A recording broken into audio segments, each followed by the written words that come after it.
ये कहानी सरोज चौक के बच्चों की है जो कि बहुत ही नटखट और जबान के चटखरे हुआ करते थे।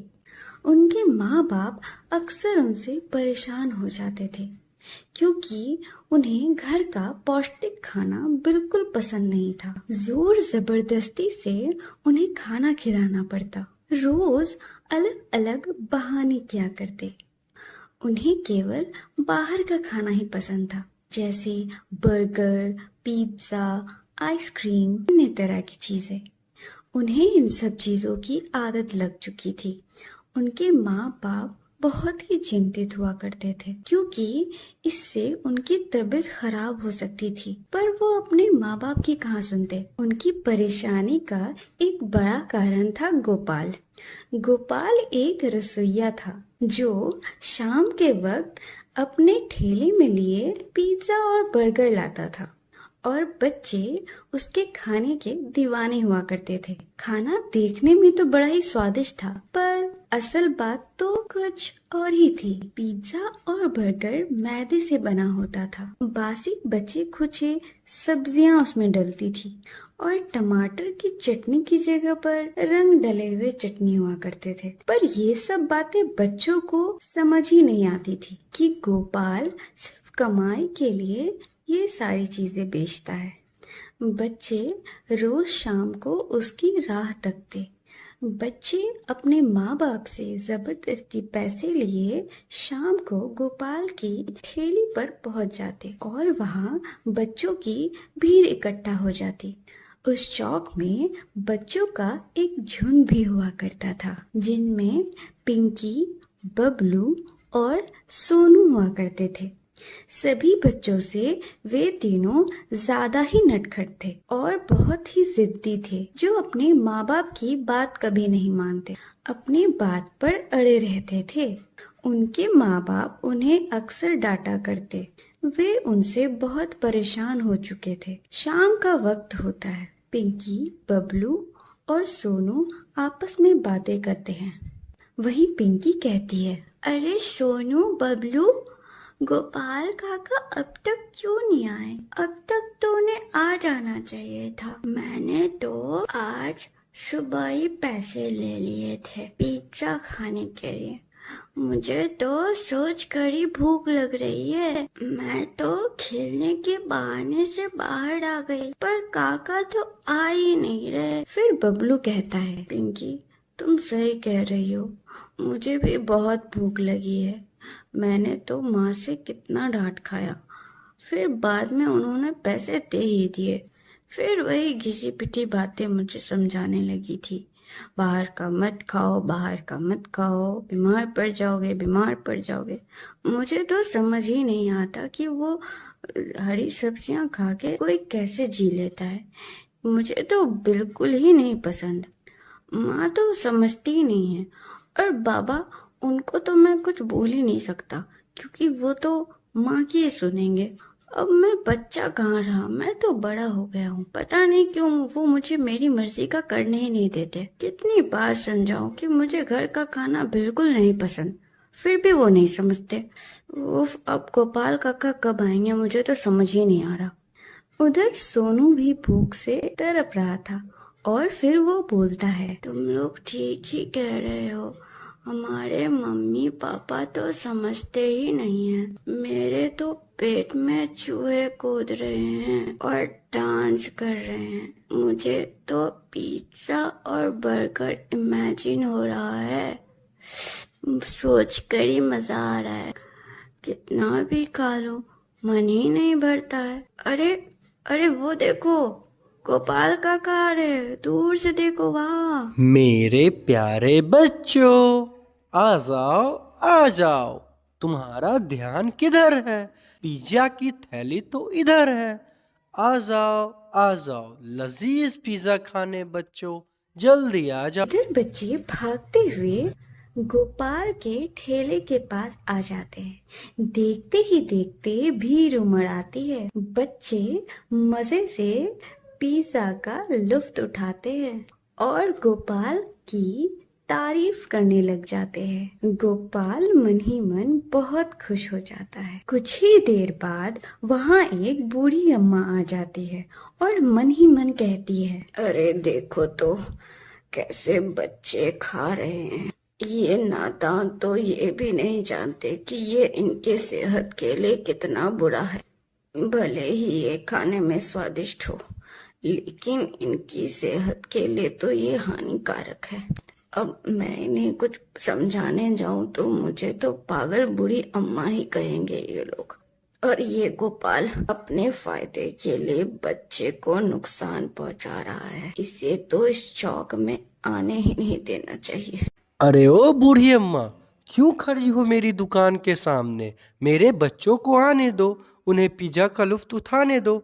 हट जाओ तुम साइड बूढ़ी अम्मा। अरे ओ मूर्ख गोपाल, तू ये सब जानबूझकर कर रहा है। अपनी आमदनी के लिए बच्चों का सेहत ही खराब कर देगा तू।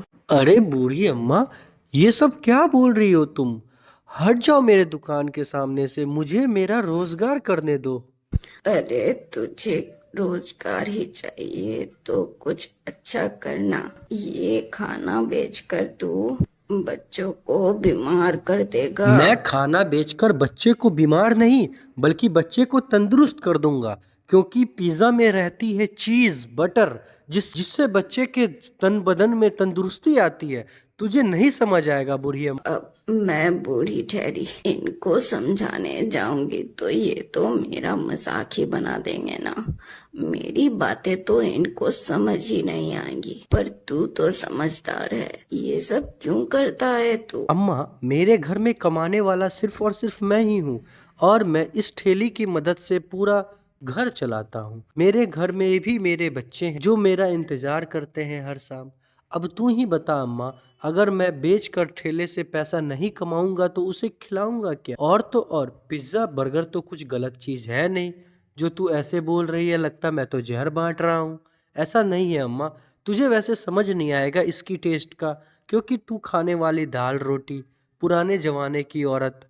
लेकिन अभी जमाना बदल चुका है अम्मा, तू एक बारी खाकर ये देख, कम से कम तुझे समझ तो आ जाएगा कि पिज्जा बर्गर खराब ही नहीं करते। तू एक बारी ट्राई कर ले अम्मा। अच्छा, मैं बूढ़ी अम्मा? अरे मूर्ख, मेरी जितनी उम्र हो रही है ना, ये जो तू चीजें खिला रहा है, इनकी इतनी उम्र भी नहीं हो पाएगी। वो घर का देसी खाना तक नहीं खाते। तेरी पिज्जा बर्गर ये सारी चीजों से उनका पेट भर जाता है और वो घर जाकर तो कुछ खाते भी नहीं होंगे। ये तो उनकी जिंदगी के साथ खेल रहा है। तुम्हारी साजिश मैं अच्छे से समझ रहा हूँ बूढ़ी अम्मा। तुम्हारा उम्र तो खत्म हो गया है, अब तुम मेरा धंधा भी खत्म करवाओगी क्या? तुम चुपचाप यहाँ से चली जाओ। मैं कोई जहर नहीं बेच रहा जो तुम मुझे इतना बोल रही हो। मैं सिर्फ और सिर्फ पिज्जा बर्गर बेच रहा हूँ जो कि बच्चे को पसंद है। अगर बच्चे का मन नहीं हो तो बच्चे नहीं खाएंगे। इसमें तुम क्यों इतनी उतावली हो रही हो? चली जाओ यहाँ से बूढ़ी अम्मा। न जाने इन्हें कब समझ आएगा। भगवान इन्हें सद्बुद्धि दे। इतना कहकर बूढ़ी अम्मा वहां से चली जाती है और बच्चे अपने अपने घर को चले जाते हैं। रात का वक्त था। बबलू की माँ बबलू को खाने के लिए बुला रही थी। अरे बबलू, खाना खा लो बेटा, मैं तुम्हें कब से बुला रही हूँ, तुम समझते क्यों नहीं? अरे माँ, मुझे भूख नहीं लगी है, मेरा ना पेट भरा हुआ है और पता नहीं क्यों थोड़ा दर्द भी हो रहा है पेट में।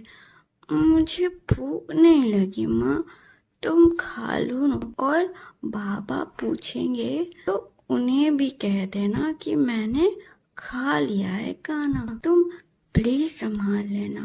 अरे यार, सच में तुम्हारे पेट में दर्द हो रहा है या फिर तुम बहाने कर रहे हो? नहीं माँ, मेरा पेट सचमुच दर्द हो रहा है। मैं पानी पी लेता हूँ और सो जाता हूँ, सुबह तक ठीक हो जाएगा माँ। अच्छा ठीक है, तुम आराम करो, मैं संभाल लूंगी। सुबह होते ही बबलू की माँ उसे जगा रही होती है, लेकिन अचानक वो देखती है कि बबलू रो रहा होता है। माँ, मेरे पेट में बहुत दर्द हो रहा है माँ, मुझे स्कूल नहीं जाना है माँ। उधर बबलू के पापा कहते हैं, देख रही हो भाग्यवान, कैसे बहाने बना रहा है ये। भाई ये कम से कम कितना भी कुछ कर ले, पढ़ाई लिखाई भी तो करे। कल ही मेरे से कुछ पैसे लेकर ये खाने चला गया। भाई खाता पीता रहे, मुझे मना नहीं करना है, लेकिन पढ़ाई भी तो करे। मुझे अब और कोई बहाना नहीं सुनना। तू जल्दी से तैयार होकर स्कूल जा। बाबा, मैं सच कह रहा हूँ, मेरे पेट में बहुत ही दर्द हो रहा है। तुम माँ से पूछ लो, मुझे रात से ही बहुत दर्द हो रहा है पेट में। क्या ये सच बोल रहा है? क्या इसके पेट में सच में रात से दर्द है? जी जी, मैं बोलने ही वाली थी, लेकिन मुझे लगा कि सुबह तक ठीक हो जाएगा, पर इसका दर्द तो बहुत बढ़ गया है। हमें इसे डॉक्टर के पास लेकर जल्दी से डॉक्टर के पास चलते हैं, पता नहीं इसे क्या हो गया। मुझे तो अब भी लग रहा है ये बहाना ही कर रहा है। नहीं तब भी चलो हम लोग चलते हैं डॉक्टर के पास। वहीं बाहर पिंकी और सोनू बबलू का इंतजार कर रहे थे। उन्हें स्कूल के लिए देरी हो रही थी। फिर पिंकी कहती है, अरे ये बबलू को क्या हो गया, आज इतनी देर क्यों कर रहा है? कहीं पापा मम्मी से फिर से डांट तो नहीं पड़ गई? बेचारा बबलू, वो भी क्या करेगा। अरे नहीं नहीं पिंकी, बबलू ना बीमार है। मेरी माँ कह रही थी कि उसके बाबा और माँ डॉक्टर के पास उसे ले जा रहे थे। मेरी माँ ने देखा उसे ले जाते हुए। अरे क्या सच में वो बीमार है? हमें भी चलकर देखना चाहिए ना। तुम सही कह रही हो पिंकी, हमें जाकर देखना चाहिए। चलो चलते हैं। बबलू की हालत देखकर डॉक्टर कहता है, अरे इसकी तो हालत बहुत ही नाजुक है। क्या आप लोग अपने घर का पौष्टिक खाना इसे नहीं खिलाते हैं क्या? ये बहुत ही कमज़ोर हो चुका है। और तो और मुझे लगता है ये बस बाहर का ही फास्ट फूड खाकर जिंदा रह रहा है, क्योंकि इसके शरीर में खून की कमी भी बहुत ज़्यादा है। और तो और मुझे लग रहा है इसे अल्सर भी हो गया है। थोड़ा बहुत चेक वेक करवाना पड़ेंगे, फिर हमें समझ आ जाएगा इसे क्या बीमारी है। फिलहाल तो आप लोग इसका जानकारी के लिए आगे काउंटर पे जाइए और चेक करवाइए इसको क्या प्रॉब्लम हो गया है। फिर बबलू की माँ पूछती है, अरे डॉक्टर, ये अल्सर क्या होता है? मैं समझी नहीं। अल्सर पेट के अंदर होने वाला एक अंदरूनी घाव है जो पाचन तंत्र को कमजोर कर देता है। मुझे तो चेक करने के बाद यह पता चला कि इसे अल्सर की थोड़ी थोड़ी लक्षण दिख रही थी। आप लोगों ने समय रहते ही इसे यहाँ ले आया और अच्छा किया।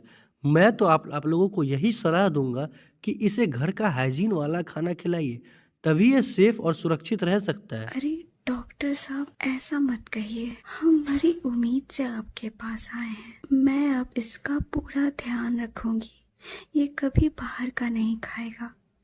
पर आप डॉक्टर साहब इसे ठीक कर दीजिए, बहुत आस है आपसे। कोशिश करिए डॉक्टर साहब, ये तो अभी नादान बच्चा है, क्या ही देखा है इसने जिंदगी में।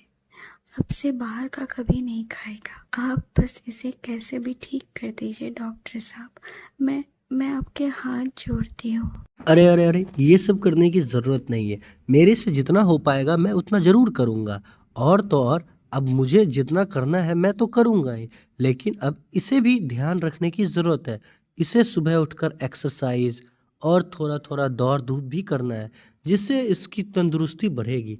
और तो और मैं आप लोगों को बस यही सलाह दूंगा कि इसे आप लोग बाहर का खाने मत दीजिए।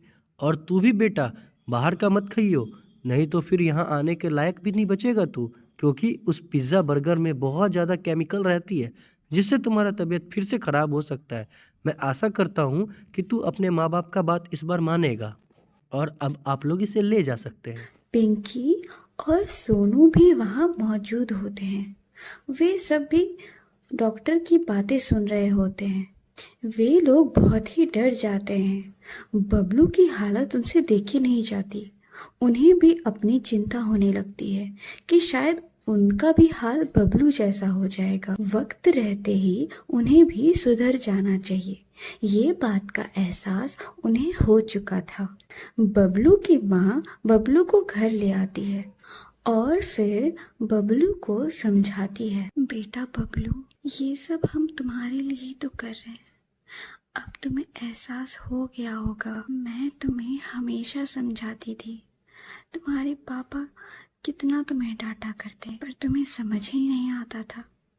आज देखो तुम्हारी हालत क्या हो गई है। अब तो तुम्हें इंजेक्शन्स भी लगेंगे और पता नहीं तुम कब ठीक होगे। ऐसा नहीं करना चाहिए था बबलू, तुम्हें माँ बाप की बात कभी नहीं टालनी चाहिए। माँ, मुझे माफ कर दो माँ, मुझे समझ आ गया है, मेरी इस हालत का कारण मैं ही हूँ। आप लोगों ने मुझे बहुत समझाया पर मैं समझता ही नहीं था।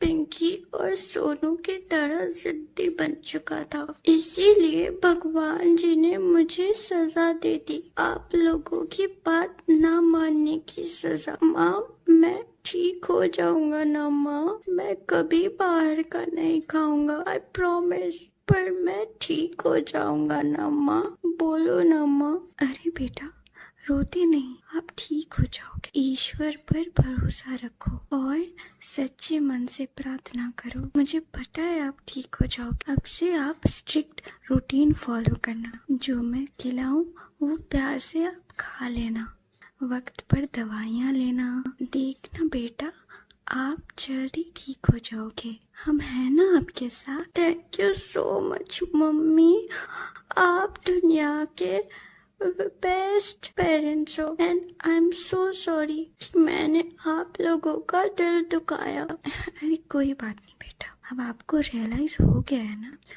चलो अब अच्छे बच्चे की तरह रेस्ट करो आप, ठीक है? फिर आपकी मेडिसिन का भी टाइम हो जाएगा ना। चलो अभी रेस्ट करो आप। उधर पिंकी और सोनू चिंतित हो जाते हैं और फिर आपस में बातें करने लगते हैं। सोनू, तूने देखा ना, बबलू की हालत तो बहुत खराब हो गई है। हम लोग भी तो बाहर का खाते हैं, अब हम लोग भी बीमार पड़ जाएंगे और फिर हमें भी बहुत सारे इंजेक्शन्स लगेंगे। मुझे तो बहुत डर लग रहा है। मम्मी की याद आ रही, वो मुझे अक्सर समझाया करती थी कि बाहर का नहीं खाते हैं और कभी मन भी हो तो कभी कभी खाना चाहिए ना, पर मैं तो कभी नहीं समझी। मुझे अब समझ में आ रहा है, अब से मैं उनकी बात कभी नहीं टालूंगी, नहीं तो भगवान जी मेरे साथ भी बुरा करते हैं। सोनू, तुम भी मत खाना। हाँ पिंकी, मुझे भी समझ आ गया है, मुझे मेरी गलती का एहसास हो रहा है और हम लोग मिलकर बाकी बच्चों को भी समझाएंगे। मुझे पूरा यकीन है वो लोग भी समझ जाएंगे। कुछ ही दिनों बाद गोपाल काका अपना ठेला लिए चौक की ओर आते हैं और हमेशा की तरह आवाज लगाते हैं, मेरे प्यारे बच्चों, आ जाओ आ जाओ, तुम्हारा ध्यान किधर है? पिज्जा की थैली तो इधर है। आ जाओ लजीज पिज्जा खाने बच्चों, जल्दी आ जाओ। गोपाल काका मन ही मन बातें करने लगते हैं। बहुत दिनों से इस चौक की तरफ नहीं आया था मैं। आज तो लगता है बच्चे टूट पड़ेंगे पिज्ज़ा और बर्गर पे। आज तो बहुत कमाई होने वाली है भैया। उधर काका दूर से देखते हैं तो बच्चों का एक बड़ा सा झुंड उनकी ओर आ रहा होता है। वो बहुत ही खुश हो जाते हैं और फिर कहते हैं, जो सोचा था वही हुआ। बच्चों का इतना ज़्यादा झुंड पहले तो कभी नहीं आया। आज तो बहुत पिज्ज़ा बिकने वाली है मेरी। आज बहुत कमाई होगी मेरी तो। बच्चे ठेले के नजदीक आते ही काका को कहते हैं, अरे ओ काका, आज हम लोग यहाँ पर पिज्जा बर्गर खाने नहीं आए हैं, आपको भगाने आए हैं। अरे ये कैसा मजाक है? क्या हो गया है तुम लोगों को? छोड़ो ये सब बातें और आ जाओ। मैंने आज सभी दिनों से बेहतर पिज्ज़ा बनाया है, बहुत टेस्टी बनाया है। चलो बताओ कितने लगाऊं? हमें नहीं खाना आपका पिज्जा बर्गर, मुझे सब पता है, और हम सबको भी। और अब हम लोग उल्लू नहीं बनेंगे। काका, आपको कमाई करनी ही है तो कुछ हेल्दी खाना बेचो और हाइजीनिक का पूरा ध्यान रखो ना। अब हमें समझ आ गया है काका, और हम लोग अब से ये सब नहीं खाएंगे। ये सब सुनते ही काका वहां से रफू चक्कर हो जाते हैं।